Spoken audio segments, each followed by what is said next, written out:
Good afternoon, guys. What is going on? Welcome back to the channel. Before I start today's video, and I want to start doing this at the beginning of every video just because we have show season coming up. If you're not already, go follow me over on Instagram at Austin04_Z71. And the reason for that is you know, for one, I always post when I'm, majority of the time I post when I'm doing a video before it goes up here on YouTube. And also any new parts that come in, they see it first. And any shows that I'm going to be at this year, we posted up on Instagram way before I even go. Just like the Spring Nopi in Myrtle Beach in March, I'll be there. I'll be posting more stuff about that on Instagram, so go follow me over there. Without further ado, let's go ahead and get started with today's video. Before we start talking about the parts, you see I'm on these lovely 17s, and people were wondering why I put them on there.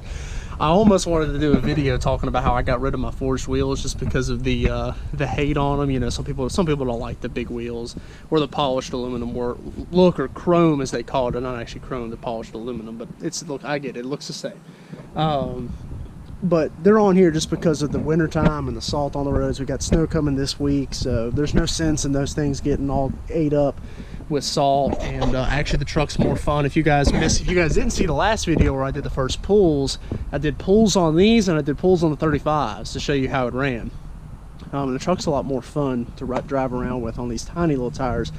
But anyway, so today's video is about the parts that we have that I still have not put on the truck here. And if you're new to the channel, we got a cam head 5.3, it's an LM7, and you know, headers down in there and all that. And if you see, we still have this ridiculously ugly LM7 intake manifold and tiny little 78mm throttle body that needs to go because it's just restrictive.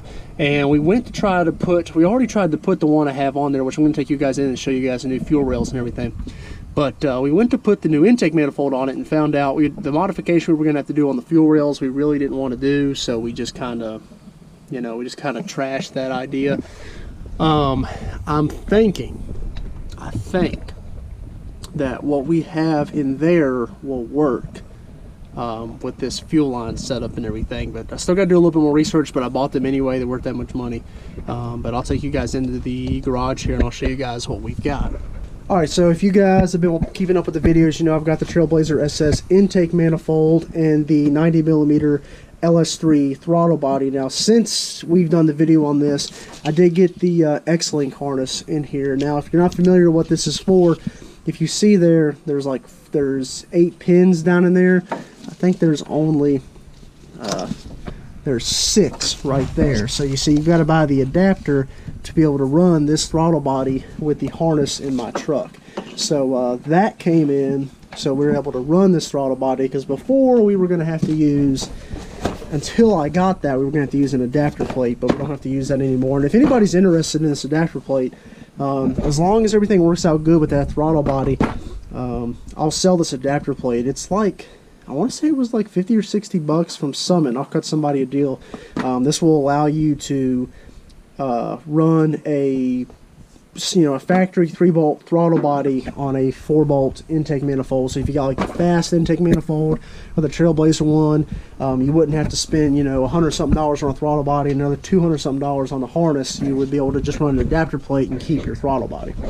But anyway, so I kind of bolt this up here so you guys could see what that's going to look like, and I'm pretty excited. That looks really cool how it's going to look under the hood. Now in here is the new fuel rails, and these came from Summit Racing, and they say it's going to work. Might have to modify their brackets a little bit, but they're just an aluminum, just black painted aluminum fuel rail. And you know, because this one doesn't have the crossover like the factory LM7 does, because for one, these posts here where the factory intake, the factory fuel rails go onto, they don't bolt right up. You know, when you've set the injectors down in the holes, and you've got the bracket from the factory fuel rail is up about an inch taller than that post. So you'd have to modify the bracket, and then on top of that, the crossover line doesn't fit across this manifold because it's so much bigger.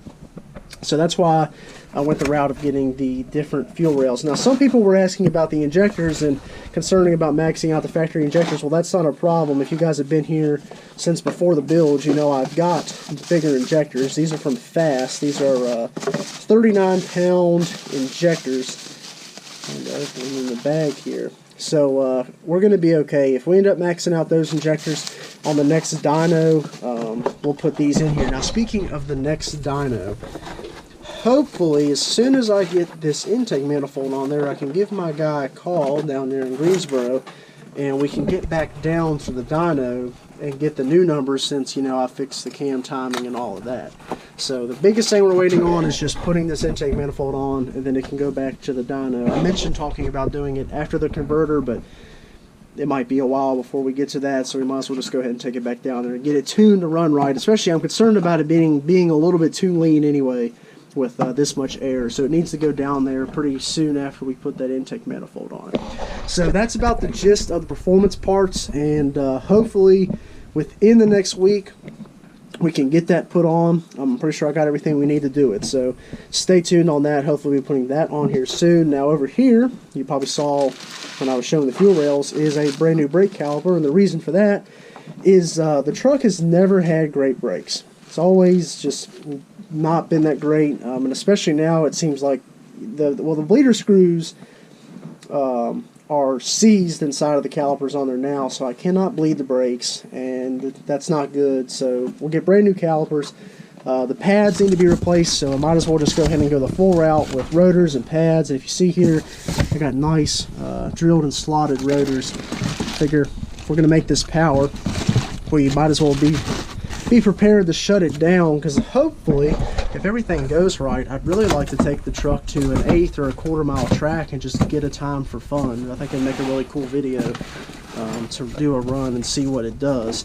The pads we're doing are Wagner OEX, and you can get these from like Auto Plus. You know, Auto Plus is pretty much nationwide. You guys can pick them up there. That's where I got these from. But yeah, so we're going to do a video when we put the brakes on, and then I'll tell you guys. Some people were wondering if it made any noise with these holes, because people were asking on Instagram if the holes would make any type of rough, you know, noise, or you could feel them when you were stopping. I'm not sure. We're going to see when we put those on, and I'll do a full install video and impression on when I put these on. And of course we'll be doing the video when we install that. So I just wanted to make this video and show you guys where we were at as far as the parts, where we're at with the build. And this is all I got right now as far as parts for the truck. And I was thinking, I missed the days when I had all the time in the world, where I could wait on the porch for a truck part and the UPS guy would show up and I would take it out of his hand and immediately put it on the truck. But nowadays I don't have that much time. I don't have the luxury to do that, and I wish I still did. But and also the parts that we're doing are a little bit more complicated than just putting a headlight housing on or something like that. So there you go, guys. If you got any questions, you can drop them down in the comments below. Like I said at the beginning of the video, go follow me over on Instagram. You can DM me if you got any questions. That's the best way to contact me nowadays, because I get so many comments on YouTube nowadays, it's hard for me to get them all, and I miss a lot of them, the way that they organize them. So DM me if you got a question. Thanks again for watching. Stay tuned to the other videos. Go check out the old videos if you haven't already on the build. Appreciate you guys watching. Take care. Have a great day.